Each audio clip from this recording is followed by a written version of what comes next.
दोस्तों नमस्कार। मैं श्यामनाथ यादव अम्बेडकरवादी। ये एक पोस्ट है। इसका लेख है, विपक्ष को चुनाव नहीं लड़ना चाहिए क्योंकि अब चुनाव निष्पक्ष नहीं है। परकला प्रभाकर निर्मला सीतारमण के पति। ये पोस्ट देखें आप लोग, देखिए रहा पोस्ट। तो यहाँ ये है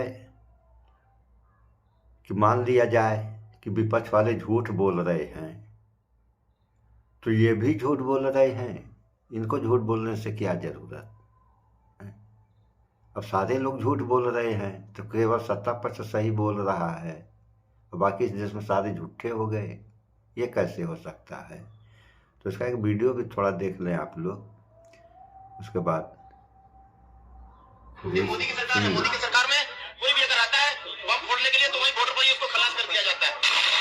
प्रधानमंत्री जी, आप मुझे बताइए, सीमाएं आपके हाथ में है, कोस्टल सिक्योरिटी आपके हाथ में है, बीएसएफ सेना सब आपके हाथ में है, नेवी आपके हाथ में है, कि विदेश से घुसपैठिए कैसे घुस जाते हैं, आतंकवादी विदेशों से यहाँ कैसे घुस जाते हैं। आप जवाब दीजिए। व्यवस्था आपके पास है, उनके पास जवाब नहीं था।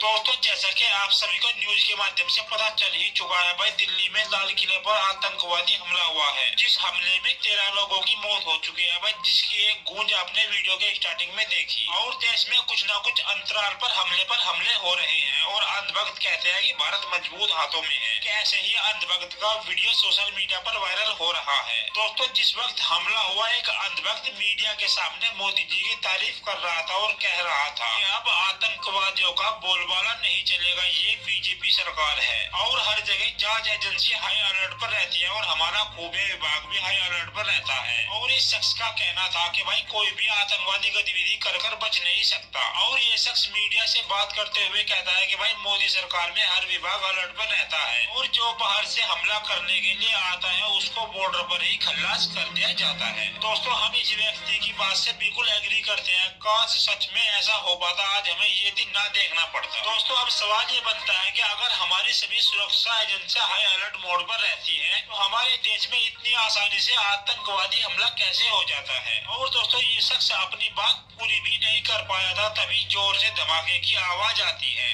और धमाके की आवाज सुनते ही लोगों में भगदड़ सी मच जाती है और वहाँ पर अफरा तफरी का माहौल बन जाता है। जरा आप वहाँ का वीडियो देखें। आतंकवादी का बोलबाला नहीं चलेगा, ये मोदी की सरकार है भैया। हर जगह जो है जांच एजेंसी हाई अलर्ट रहती है, हर तरह से खुफिया विभाग अलर्ट रहती है। कोई भी आतंकवादी गतिविधि कोई करके बच नहीं सकता है। समझ जाइए, ये मोदी की सरकार है। मोदी की सरकार में हर डिपार्टमेंट को ये दे दिया गया है, अलर्ट कर दिया गया है कि अब इस तरह का कोई घटना नहीं होगा। कोई भी अगर आता है बम फोड़ने के लिए तो वही बॉर्डर पर ही उसको खलास कर दिया जाता है। दोस्तों, इस हमले को लेकर अगर मोदी सरकार से सवाल करने लगे, हमारे देश की सभी सीमाएं मोदी जी आपके हाथ में है और मोदी जी हमारे देश की सभी सुरक्षा एजेंसियां भी आपके हाथ में है। जब सारी सुरक्षा एजेंसियां मोदी जी आपके हाथ में है, तो फिर इस तरीके से देश में हमले क्यों हो रहे हैं? दोस्तों, अगर कोई शख्स इस तरह के सवाल मोदी सरकार से करने लगे, दोस्तों हमारे देश के अंधभक्त उसको भाई देशद्रोही बताने लगते हैं। दोस्तों, सीधी सी बात है, अगर कोई देश में अच्छा काम होता है भाई, उसका क्रेडिट मोदी जी ले लेते हैं। और अगर देश में कोई भी आतंकवादी हमला होता है या फिर कोई दुखद घटनाएं होती है, तो भाई उसका जिम्मेदार नेहरू को बना दिया जाता है। और इसी बीच मोदी जी का एक पुराना वीडियो सोशल मीडिया पर जमकर वायरल हो रहा है। ये वीडियो मोदी जी का जब मोदी जी प्रधानमंत्री नहीं थे और मनमोहन सरकार थी, और जब मोदी जी मनमोहन सरकार से किस तरीके से सवाल किया करते थे, जरा आप उनका वीडियो देखिए। प्रधानमंत्री जी, आप मुझे बताइए, सीमाएं आपके हाथ में है, कोस्टल सिक्योरिटी आपके हाथ में है, बीएसएफ सेना सब आपके हाथ में है, नेवी आपके हाथ में है, कि विदेश से घुसपैठिए कैसे घुस जाते हैं, आतंकवादी विदेशों से यहाँ कैसे घुस जाते हैं। आप जवाब दीजिए। व्यवस्था आपके पास है, उनके पास जवाब नहीं था। तो मोदी जी, इन्हीं सवालों का जवाब आज पूरा देश आपसे सुन मांग लिया रहा आप है, लोगों तो ने। कृपया इनका जवाब दे दीजिए। जब प्रधानमंत्री मनमोहन सिंह थे तो उस समय यही मोदी सवाल कर रहे थे कि पूरी एजेंसियां आपके हाथ में, बॉर्डर आपके हाथ में, तो विदेशी आतंकवादी कैसे घुस जाते हैं। तो उस सवाल का जवाब आज तो खुद मोदी को देना चाहिए और चुप्पी साध के गए हैं। तो ये सब कौन जवाब देगा? सरकार इनकी है, जवाब कौन देगा? जवाब भी तो इनको देना चाहिए। और सबसे बड़ी समस्या ये कि सारे लोग झूठ बोल रहे हैं, तो परकला प्रभाकर भी झूठ बोल रहे हैं। इनको झूठ क्यों बोलना है? तो जब तक झूठ रहेगा तब तक देश का विकास नहीं होगा।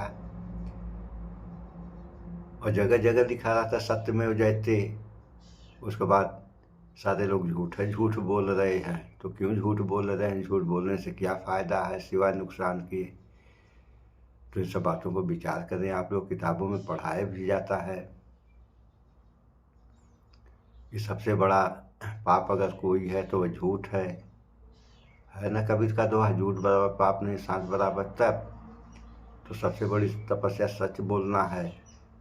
तो इन सब बातों पर विचार करें आप लोग, अन्यथा क्या होगा आप सारे लोग जान रहे हैं। सो इस वीडियो में इतना ही। स्वच्छता अपनाएं, शुद्ध खाएं, स्वस्थ रहें, शिक्षित बने। जय विज्ञान, जय संविधान। नमस्कार।